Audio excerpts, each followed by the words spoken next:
All right. All right. Welcome to week 13. Week 12 recap. Another 3-2 week. Had a shot going into Monday night to make it 4-1 and actually would have put us at 500, but we keep hanging around this 500 number, but we just haven't quite been able to get ourselves over the edge there. It's like we're so close the last couple of weeks. And just haven't been able to close the deal. But yeah, 3-2, we're 28, 30-2 overall. So recapping the picks, Bowen, you won with your pick. You had the Jags -2. Yep.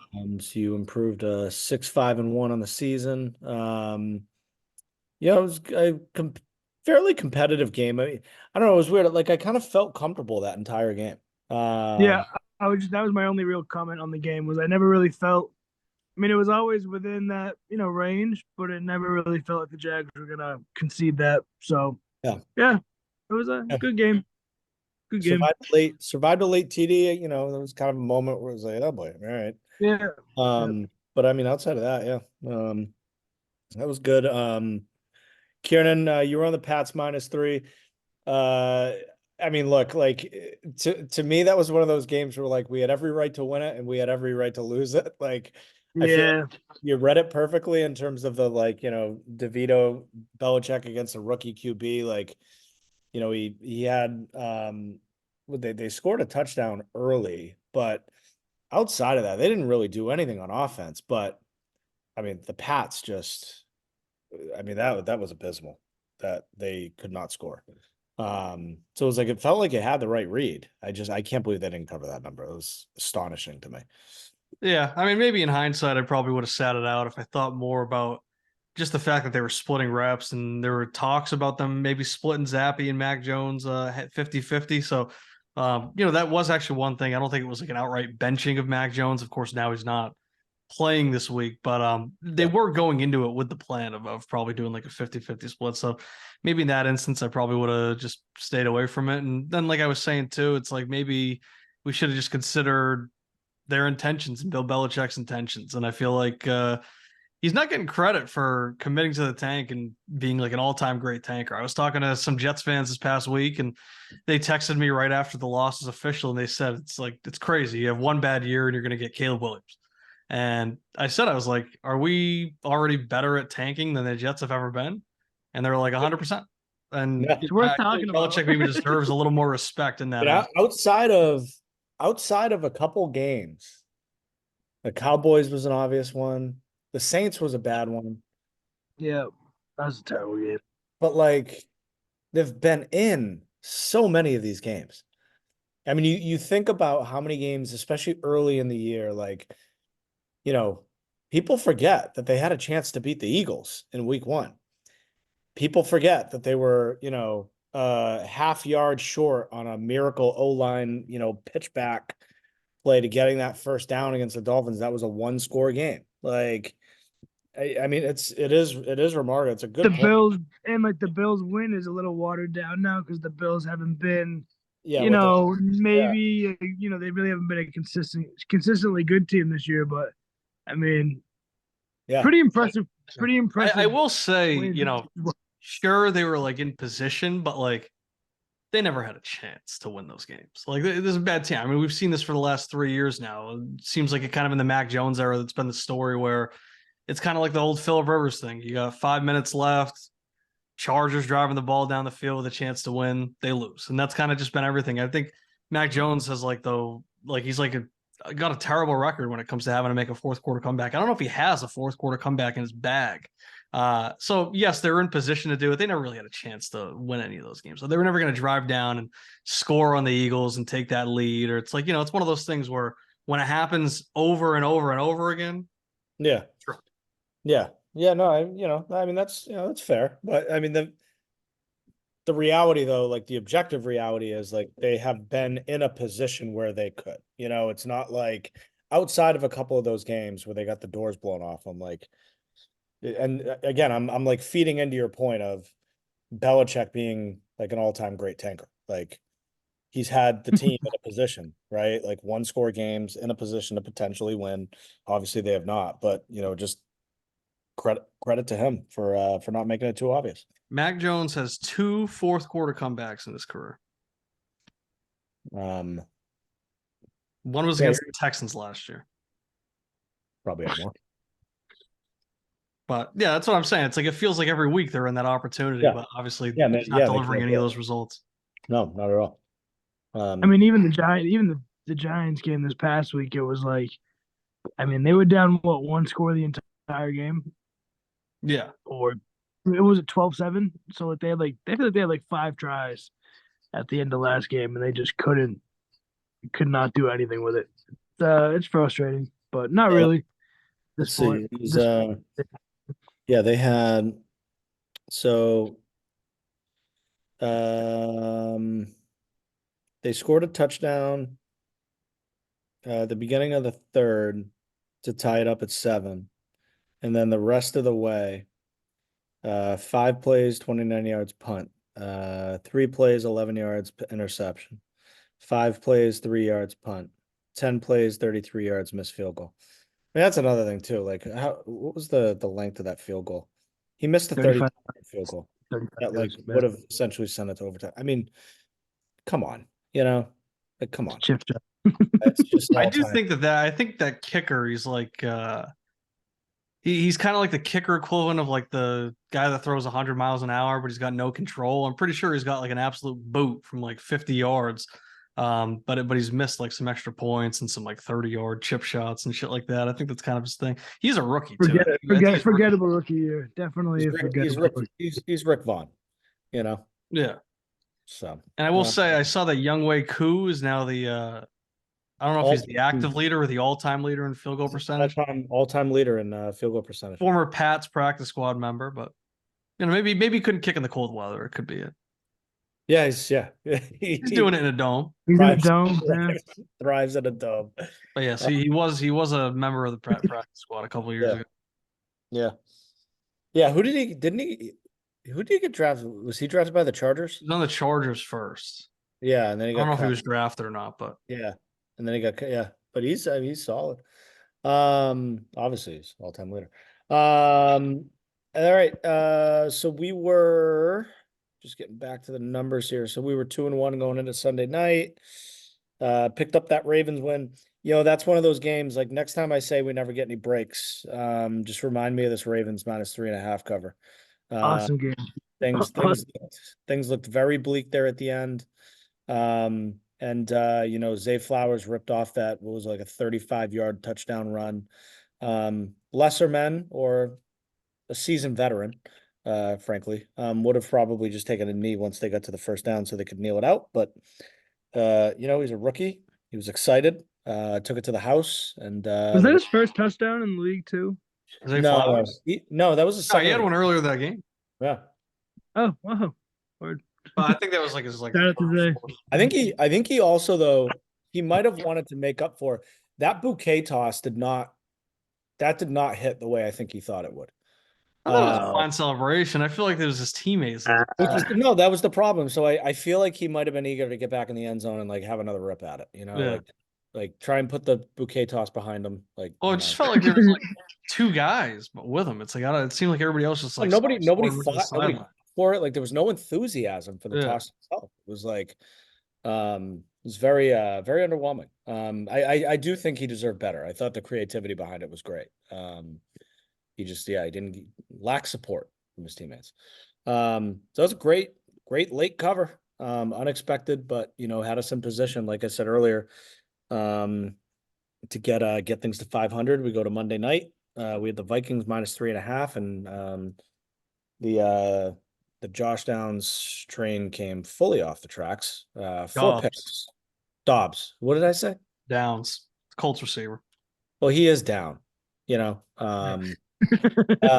that's what you meant. Yes. 4 picks, atrocious. And then just complete cowards on that third down play call, where they could have gotten it in the field goal range.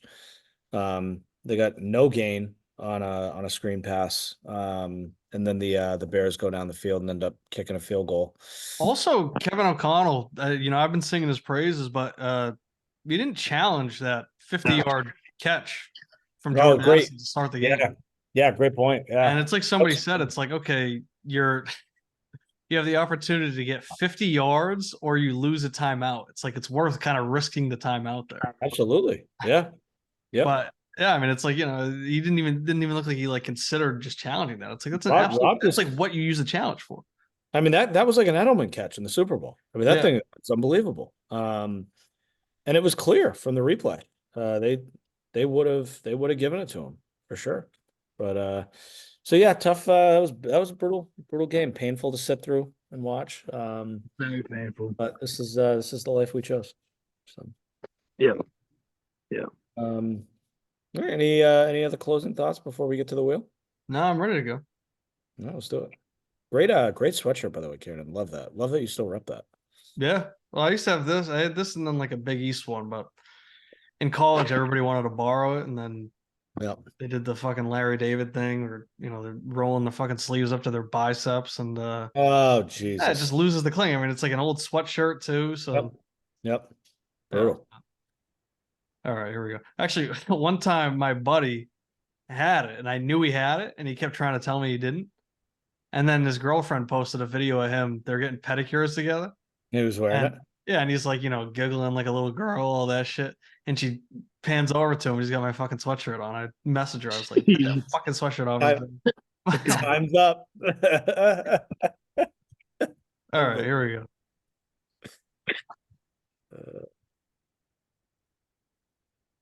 Bone.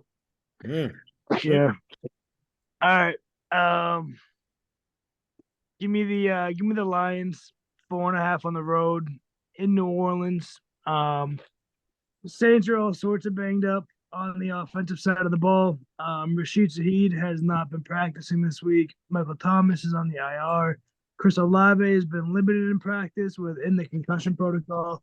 And that's usually a pretty quick turnaround to come back that next week. I feel like they've been trying to keep those guys out a full week usually. Especially this year, past few years, with that concussion protocol. So he's probably not going to be a go. Probably dependent on the update tomorrow if he gets a full practice in. Lions off a little bit longer of a break, played on Thanksgiving. Obviously, that Packers game got out of hand pretty quickly. Goff, I think, fumbled twice or 3 times. Was off all day. Yeah. The offense was offbeat all day.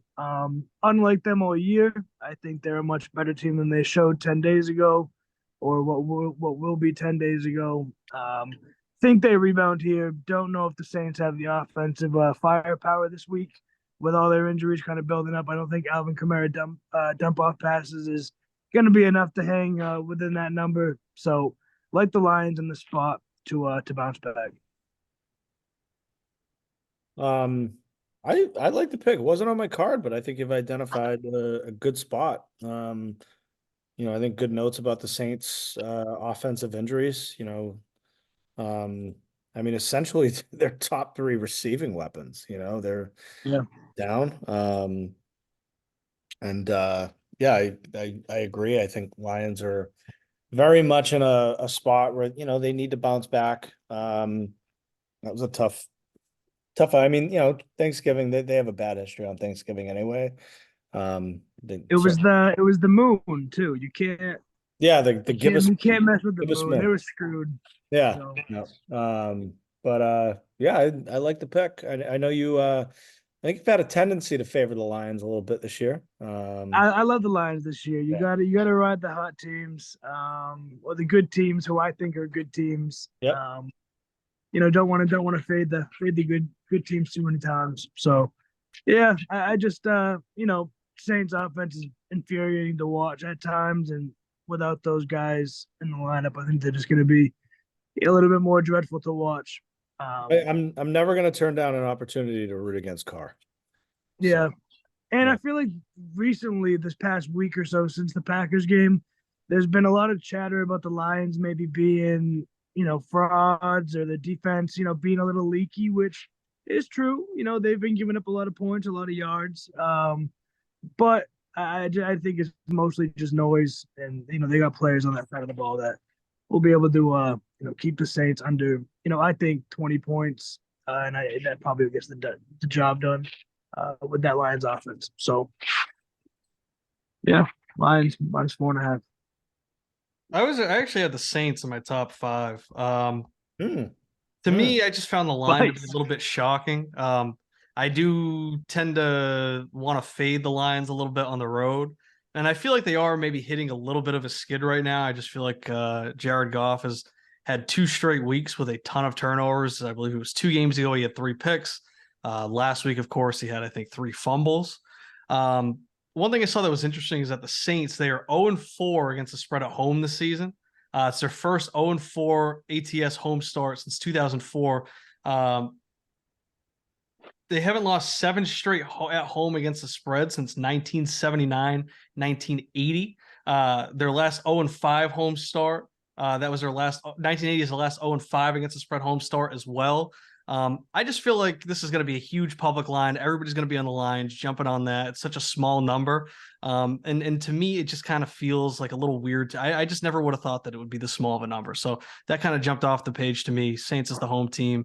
Like I said, I don't always trust Goff or the Lions on the road. So for that reason, this really wasn't like a deep card for me anyways. So the Saints did make their way into my top 5. Yeah, I think there's 6 teams on bye this week, so a lot Yeah. of not too much out there on the card this week. I agree.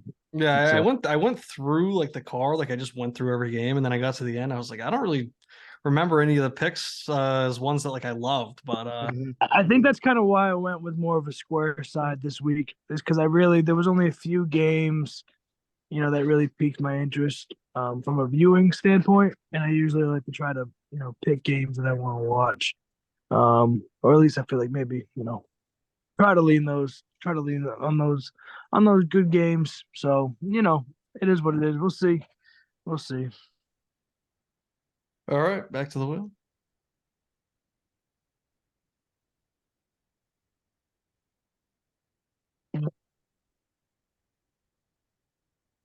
Kristen. All right. Nice.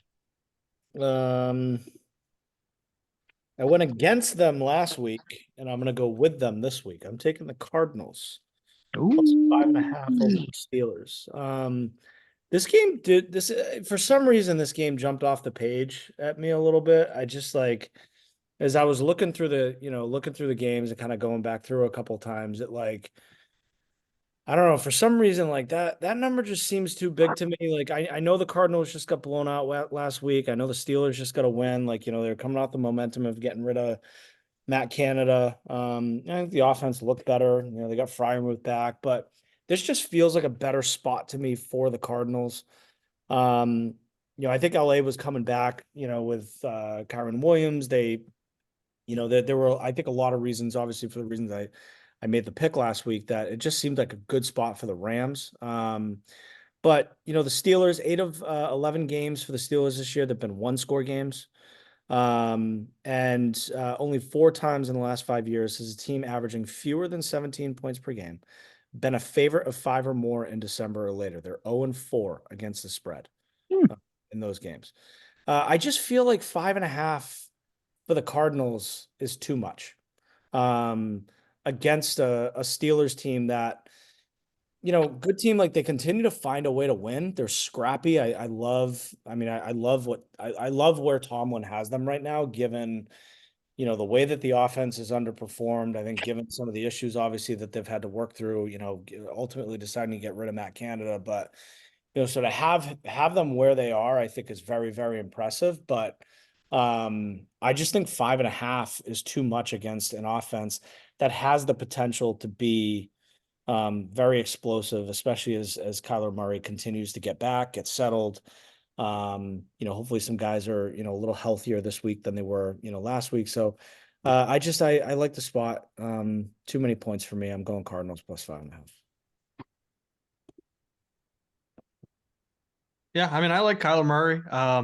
I do feel like he's kind of picked them up since he's come back. Yeah, I was kind of like back and forth on it, but I really just don't feel like the Steelers should be a favorite right now.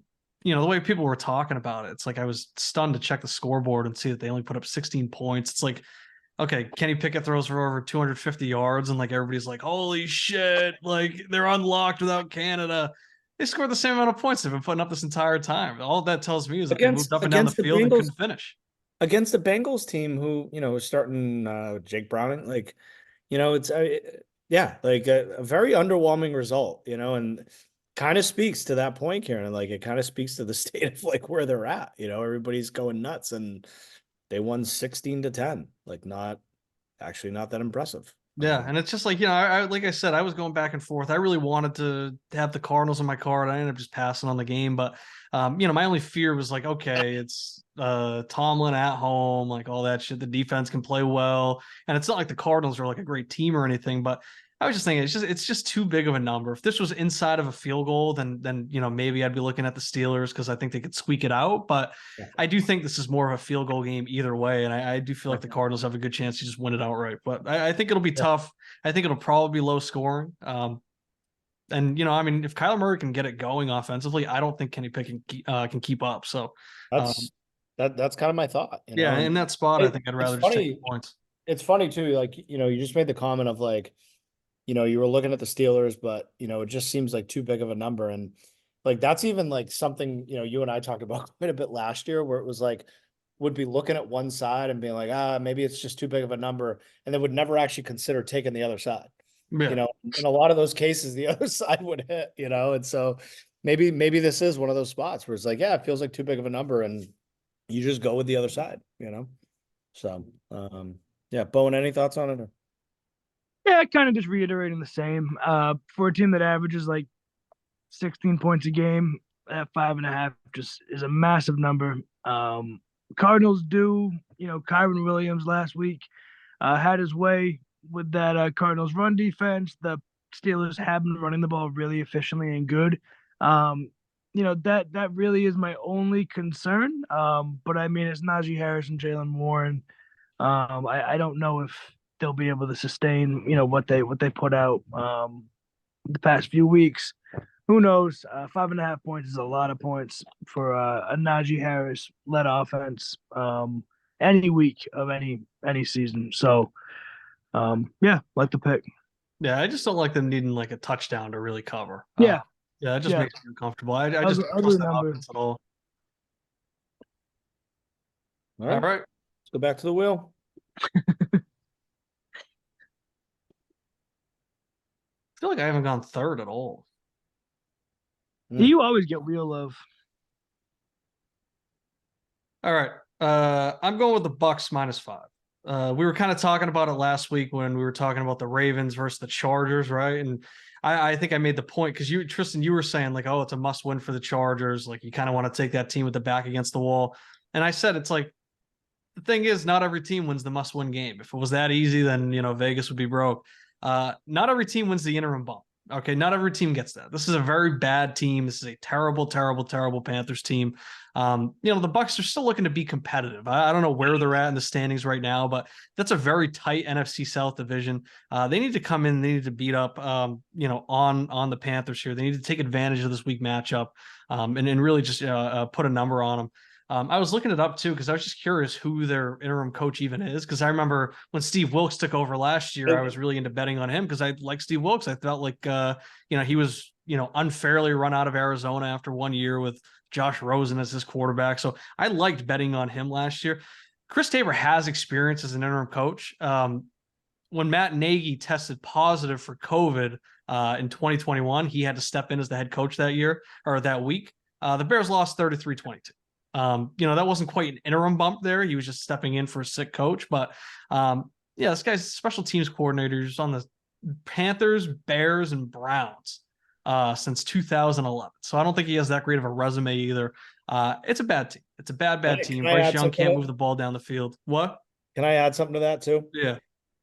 Not only did he get the interim bump, but he then also fired. What was it? Deuce Staley and Josh Rosen, or not Rosen, McCown. McCown. Like I feel like he was sent in to basically clean up the rest of like Tepper's mess, you know? Yeah. And like I don't. I was looking at this game too, and for some reason I didn't end up putting it on my card, but I was looking up, like thinking about a lot of the same stuff, you were just talking about, Kieran, of like, this feels like a very different interim situation. I don't think there's any impact. Like, if anything, I think this guy is put in there to just finish the tank, Yeah, and I mean, this is where they could go out and just get like totally shit on. yeah, I absolutely think that could very well happen. I mean, just look at how they looked last week against the Titans team that's been, getting spanked every week. Yeah. No, The Bucks are scrappy as hell too, and like And you then said, the Bucks beat the shit out of the Titans. they have a lot to play for too. Like they Well, like it could came win the back. division. Yeah, like they have everything to play for right now. Baker's playing for relevancy in the NFL. Like Mike Evans is gonna have another 1,000-yard season, I believe, after this week. And You know, they're moving. the Panthers have an interim coach coming off of that week, and they have to play Right. in a divisional matchup. Yeah, the Bucks still have a lot of that Super Bowl team retained on that roster. They have a lot of good players. What's the number? 5? You said just How 5 good is flat? Mike Yeah, Evans? just Mike 5 Evans. flat. Mike Evans is awesome. Yeah, he He's is. the best. Quietly What one a, of like the best receivers ever. what a career this guy has had. He's insane. He does it every single week. It's like Keenan Allen and them. It's like I they're mean, just people were machines. worried. Oh, his 1,000-yard streak's going to end with Baker Mayfield coming in. Like, he wasn't putting up those numbers with like Jameis Winston and like Josh Freeman and shit like that. Crazy. Unbelievable. It's nuts. He is Mike Evans is all time. He is top 15 in touchdown receptions. Yeah. Devontae Adams is the only active receiver that's ahead of him. And Devontae's got 91 to Mike Evans 90. And he already has the consecutive seasons with 1,000 yards record, like to start your career. So every year that he does that, he extends his lead. And I mean, it's hard to come out and get 1,000 yards as a rookie to begin with, and then to do that for 9-10 more years, it's almost impossible with injuries. With a handful of quarterbacks at least. Yeah. Top off the top of my head, it's a handful. He's top 40. He's 37th all time in receiving yards. I mean, if he even just did 2 more 1,000-yard seasons and then called it a career, he'd finish top 20 all time. Like, yeah. And I mean, that's all we're asking is 2 more 1,000, like, yeah. I mean, if he does 3, all of a sudden he finds himself like basically in the top 10 all time. Yeah. What a career. What a guy. Yeah. Stud. Love it. Hey, unanimous support for the pick. Great pick. Yeah, I mean, I really just don't believe in the Panthers, and Bryce Young fucking sucks. It's easy to beat up on the Panthers right now. They just got nothing. They got nothing going. Like Bryce Young can barely throw the ball 20 yards. Like, if it's not like, he basically needs the offensive line to open up a gap for him to throw through, like he's a running back. Like anytime that he has to kind of like get up and get it over, it's like I don't know how Drew Brees made it work, but maybe he's gonna start working with Drew Brees, because it's like anytime that he has to kind of get like a little bit tall and throw it, it's like it just looks like he's throwing it like on a downward trajectory every time. It's also like just like he's like the only quarterback I can truly remember, like every time on Red Zone, or if I'm watching the Panthers for whatever reason, every time that there's a pass rush on him, I'm like cringing, like hoping he doesn't get like actually like hurt. Like he's like a million pick sixes. His stature is just he's such a small presence out there. It's brutal. It's I mean, he got to, I think it was like 205 for the combine to weigh in it. And just getting to 205 pounds, he got so big that he didn't want to throw because his shoulder was probably too tight from the muscle. He didn't want to run because he was probably too heavy to put up a good time. Like, he had to just get like basically obese for his frame, just to meet a weight that is like suitable for a guy his height. Yeah. He can't even play at that weight. Yeah. what is he probably playing at right now? Like 180, 180, 185 in Got it. season. Like he had to drop a lot of weight. A lot Yeah. of that must have been water weight. Yeah. It's crazy. All right. Sunday Night Football. Let's do it.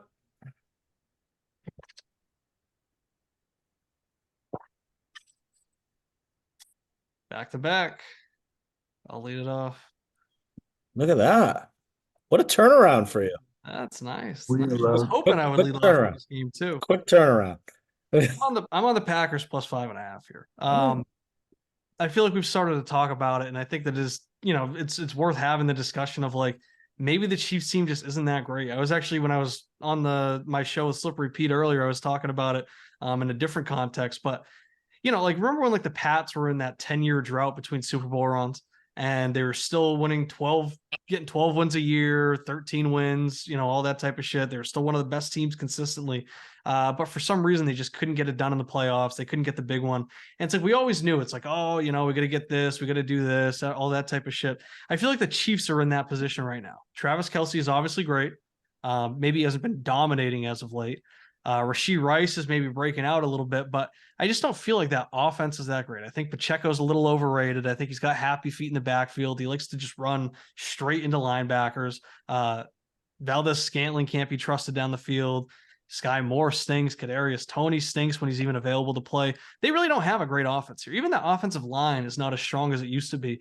It feels like every week that guy, the what is he, the right tackle that was, always it was a controversy about whether he was lined up correctly or anything like that. It's like I feel like every time I tune in, he's getting like 10 penalties, whether it's a false start or a hold or something like that. It's just not great. The defense is too opportunistic. I feel like the Packers are starting to put something together here. I like this receiving core that they have. I feel like maybe they're not going to have anybody necessarily emerge as like that top tier receiver, but I feel like they're almost like a poor man's version of the Bengals receiving core right now. You got Jaden Reed, who's kind of like the do-it-all guy. He can do whatever you need. He can be hyper-targeted. You got Christian Watson, who's almost like the T. Higgins in that role. He's the downfield, big body, jump ball guy.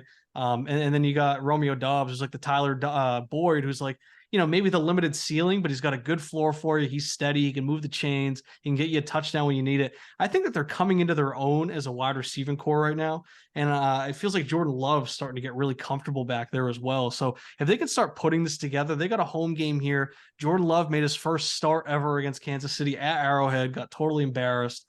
Maybe a chance at redemption for him as well. But I just don't think the Chiefs are good enough to be laying this many points on the road and for me to just say like, oh, we got a hammer. I feel like that's what Vegas always wants. People see Pat Mahomes, people see the Chiefs, then they just take them. But I feel like this is a good spot to take the Packers. Owen, what do you got?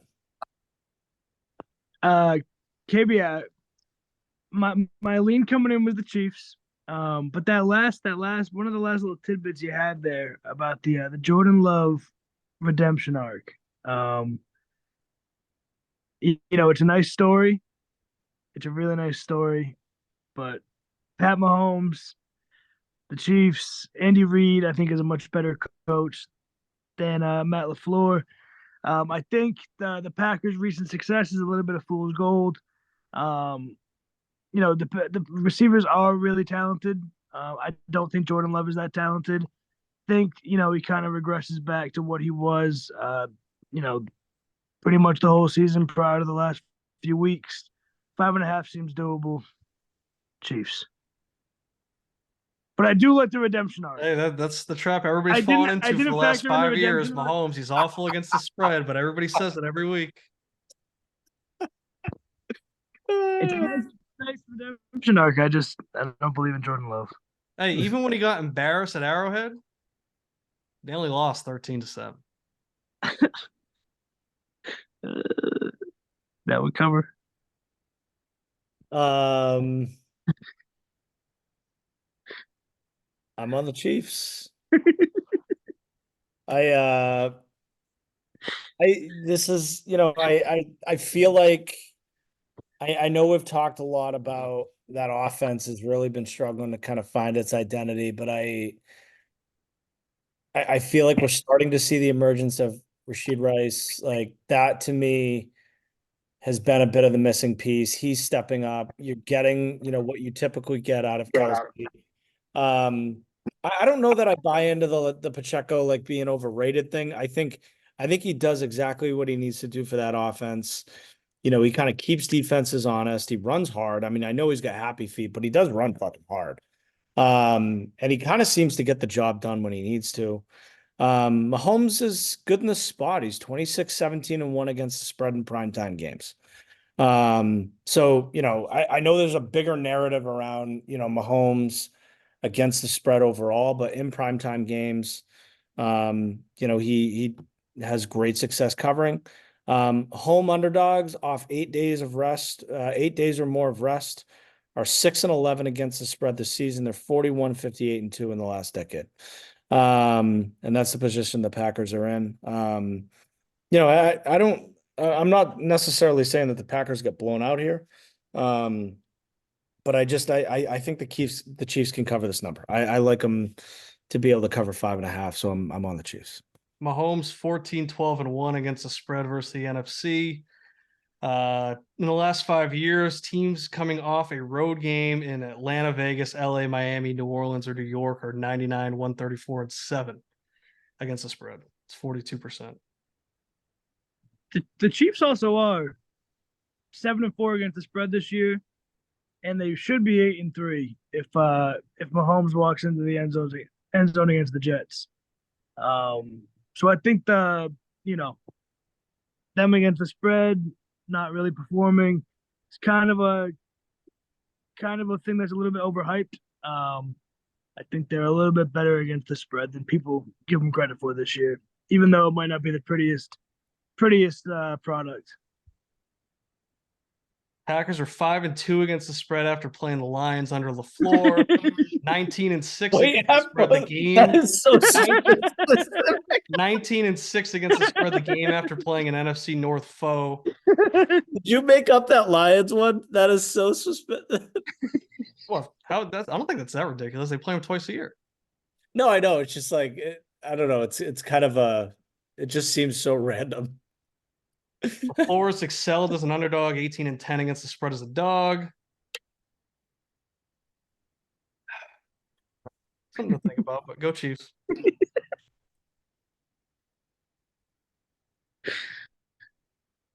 That game-winning field goal, the 3-point win. Game-winning field goal. It'll be the Harrison Bucker splits the outright phrase. No, what it'll be is it'll be like a Jordan Love to Christian Watson, 30-yard post route. With a minute left and then a failed onside kick, and then they take a knee and it's over. That type of deal. They're up 10. Yeah. All right. We're on to Monday night. Yeah. Back to the wheel. Chiefs let Aiden O'Connell hang around last week, but Stop. They won by 14. They won by 14. They got the job done. Yeah, they let him hang around though. I didn't say let him cover. I said they let him hang around.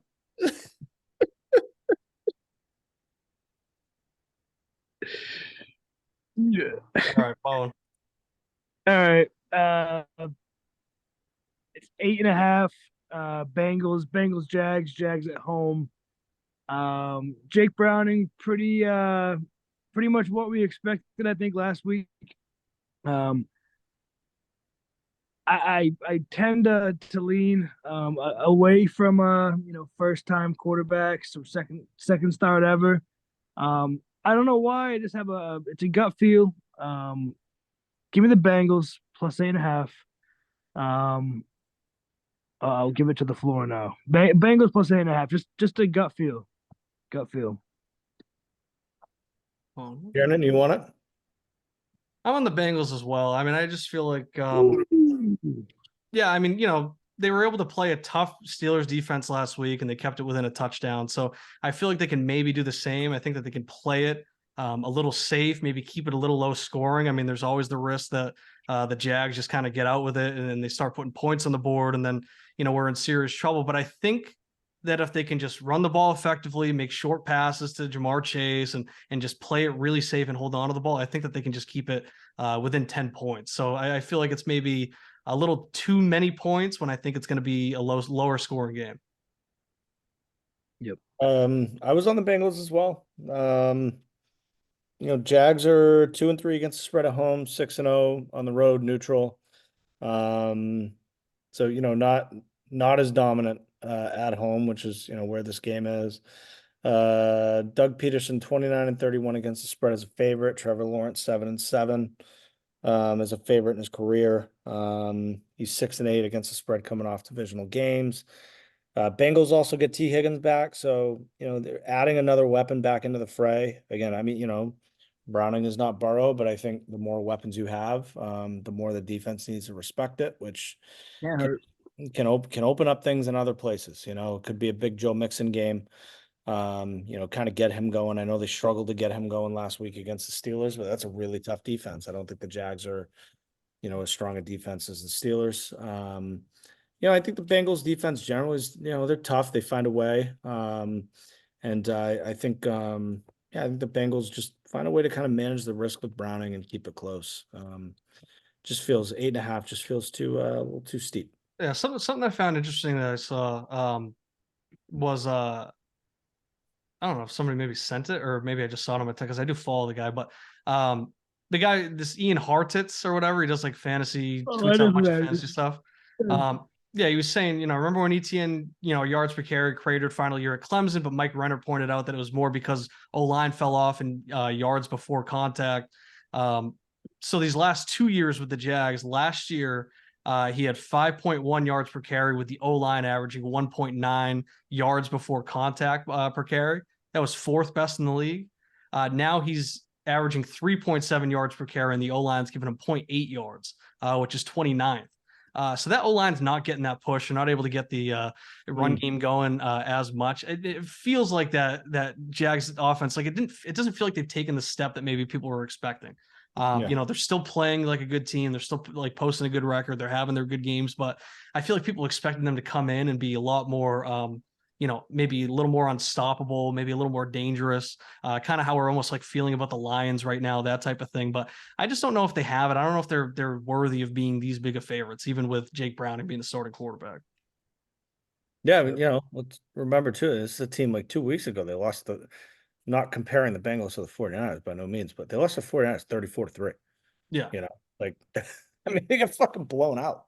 So and if they're gonna be a top team, like you can't lose a game like that, especially with an offense like to only score 3 points, So I think just the point you were making, Kieran, I think I heard is like, they have their spots, they've had their moments, where they've kind of stepped up, but they have not been consistent on offense in terms of being dominant, feeling like they're taking that step forward, taking that next step. There's still a lot of inconsistency there, and I think like you, Zach, like there's just something in my gut that says like this to me feels like a week where like we see a little bit of that inconsistency again, and going against a Bengals team who, has lost Burrow, maybe has lost hope for the playoffs, lost obviously any like, Super Bowl ambitions, but I mean, don't tell that to Browning, and he's surrounded by weapons. Could be scrappy enough that they just kind of keep themselves in it. So Yeah, with Burrow, they were a team built to win. Browning, like you said, is not Burrow, but they're a keep it team within built eight to and a cover. half. With Browning, Yep. they're a team built to cover. Yep. Yeah, exactly. I love that. That's our belief. Cool. All right. All right. So just to recap the picks. Let me just mark this Bengals pick. All right, so we got Bowen on the Lions -4.5 over the Saints. I am on the Cardinals +5.5 against the Steelers. Kiernan's on the Bucks -5 over the Panthers.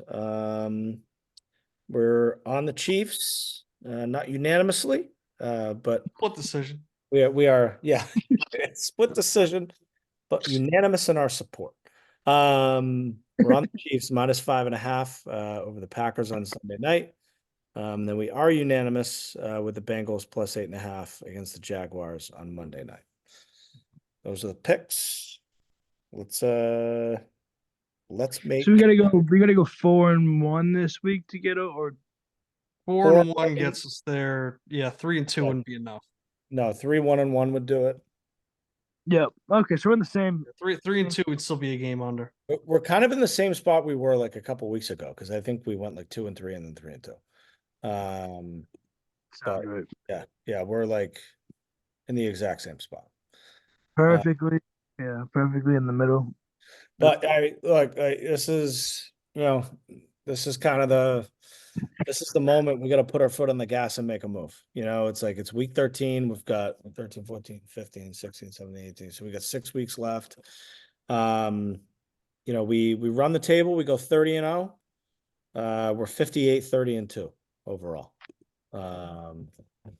Is this the start of a new quarter? Yeah, I was about to ask. Or was that the last week of November this week? Technically. Not sure. It's a good question. If we run the table, we'll finish the season at 72.5%, which I think would be good enough to be in the money. Yeah, it wouldn't be bad. Yep. Just want to put I positive. mean, that's the goal. Positive vibes out in the universe. Yep. Yep. Speaking of positive vibes only, let's go Max Homer this weekend. Yeah. Did you Go get ahead, him to win the tournament? Or did you just do first round leader? No, yeah, I always double up. You can't just take him first round. Yeah. I bet I'm Homer locked in for the every weekend. tournament. Every tournament. So Hard not to. It's hard not to. He's so handsome and charming. he is. He's a great guy. Intoxicating. He's a live golf merchant. Wait, what? I've said it. Nobody has benefited more from the development of live than Max Home. It's the only way you can win at the PGA. Stop. Yeah, you're probably not. I mean, Am I wrong, or did he not become like a top 10 golfer that immediately once the talent pool was drained? No, I don't think that's totally right. I think he was too young. he had already started to win. I don't know that he exploded because of live. I think maybe there's like some coincidental timing around it, but like he was already on the up and up. Like he was already winning. Yeah. I think it's easier to place higher when all those guys. Who's who's the guy who won a few times last year? Lucas Glover, the old guy. I mean, you can say that about everybody though. I mean, right. That's not like a that's not but he's the one that has kind of rose into stardom at the same time. As Michael Block is a live merchant. No, he's not. He's a hole in one merchant. He is. He's a PGA Championship hole in one. Fucking managed to get paired up with Rory merchant. Whether or not Max Homa is a live merchant, he's one of the better golfers in the world. I mean, you look at what he does, what he's done in the President's Cup. One of the better PGA golfers. When you look at what he has done in the President's Cup, when you look at his record in the Ryder Cup, he just won the Africa's major. So he is now an international champion. Africa's major? What the hell is that? That was a very very accomplished field that he was playing against. What is it? I've never heard of it. It was one of those tournaments. So it was in South Africa. And it was like a DP World Tour / PGA Tour kind of collaboration. They have a lot of tournaments where PGA Tour guys will go over play in the DP World Tour. They kind of have like a partnership in that way, but he and a bunch of PGA guys went over there and played in that tournament like last month. And he won that. Played really well. But this will be a big year. I'm interested to see. I think he turned a corner with a top 10 at the US Open last year. It'll be interesting, or not at the US Open, at the Open Championship, but this is going to be a big year for him. The majors, he's got to make a move. Otherwise, I think it's going to be hard for him to shake that major narrative that he currently has. And the majors are when the live golfers are allowed to play with everybody else. What's your fucking max home beef? I was just asking. Is that not the case? Isn't that when they can all play together?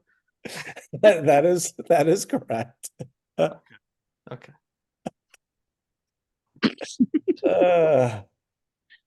God. All right. Oh, um, this is like a Democrat trying to debate with a Republican. No, Tiger Woods is a great guy. Oh, God, here we go. If he was anybody else, he'd be in prison. Now you're just like you're hitting me where you know it hurts. Yeah, no, I'm sure if he actually had to take a blood test when he crashed his car, I'm sure it would have came up clean. Okay, what'd you say? Good for Tiger. He gets one Percocet. Someone give him one Percocet. Yeah. He shot under 80. He can get one Percocet. That's so bad. It's like the morphine drip. He gets it shuts off after a certain amount of time. If you eat your pudding, you get another morphine drip. Oh, fuck. Shit. Anyway. All right. When he crashed his car that time, I think he was leaving, like he was doing like a video with Dwayne Wade where he's like he was going to it. He was going to it? He was going so I think he had already I thought he was leaving because I'm pretty sure it's out. I was about to say I'm pretty sure the video's out. No, he had shot. I think he had already shot with Dwayne Wade. Yeah. But it was at like 7 a.m. Yeah. So he was going like they were doing a whole series with a bunch of celebrities. Yeah. And I think he had already shot the one with Wade, and I think he was going to shoot another one with somebody else. But it was like a 7 a.m. car crash. Yeah, no, I thought he was leaving because I was gonna say like the video's out, and that's just kind of like morbid to think. It's like you guys hanging out with Dwayne Wade, and it's like you're watching the video just knowing that he's about to leave and almost die. Yeah. I'm looking to see. I want to figure out. So yeah, Tiger Woods' movements before crash revealed. So he had shot with David Spade and Dwayne Wade the day before. Of course. And it was after the 2021 Genesis. So that's his tournament he hosts. Mm-hmm. And I think I remember so he did like a TV hit during the tournament. Yeah, his eyes were like half closed. Yeah, he looked awful. Like he looked like he was high. Yeah. Yeah, he was in good spirits on Monday, but did not arrive on the course for the second day of shooting. So I don't know if maybe he was supposed to go back and shoot more with them. That might have been it, but they definitely they had played and shot the day before, or that the day before. Yeah, it may have been that he was going back to they were going to shoot more.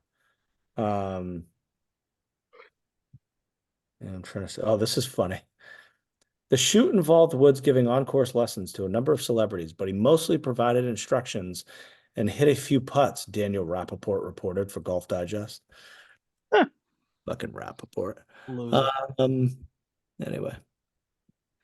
Oh, by the way, Kieran, I saw did you see the whole thing about they had to pull the Barstool Survivor stuff off of YouTube? Yeah. That's fucking crazy. So you have to pay to watch the rest of them? Yeah, but it's $10 for 6 episodes. Like $10, right? Yeah. You'd think that people are being forced into slavery to watch this the way that they're complaining. I know. Oh, bait and switch. It's like, honestly, so what if it is? Like, yeah, I know. $10. It's ridiculous. I will say some of the clips that I haven't sat down and watched it, but some of the clips, and I usually send them to, are unbelievable. Oh yeah, it's unbelievable. That's the thing too. Is this series is unbelievable, and people were like, "Oh, great! You gave us 3 episodes, and now we're hooked." Jersey Jerry finding the papers and not game. We have the game. We have the game. It was so good. Dave, you don't understand. And Porter's I don't know what to do with this. Yeah. Just looking at him incredulous. Yeah, but it's okay. Yes, it's an inconvenience that now we have to pay for something we thought was free, but it's let's not act like they're and it's all acting like it's $10 an episode or something. It's literally less than $2. It's also hilarious because it's all because Menahan told Jeff D. Lowe, he was gonna go blow up his house. Yeah, and like Jeff D. Lowe said, it's like because him and Kirk are like friends. Like they go to like Bruce Springsteen concerts together. Yeah. They talk all the time. Yeah. And Jeff was saying like his mom and his sister and his girlfriend all know like very well like who Kirk is. And they heard it. And like Jeff was saying that pretty much like their reaction to it was like Nate is annoying. Like that was like their reaction to the clip. Yeah. Like they didn't care. Yeah. Like they know Kirk's Yeah. fucking around. They And didn't then Tommy even. Smokes found a Yeah. video where there's a video on YouTube of a house burning down where Oh, 5 people exploding. died. It's exploding. Yeah. Yeah, saw and that. that's on YouTube with like no restrictions. Yeah. It's crazy. Yeah. Yep.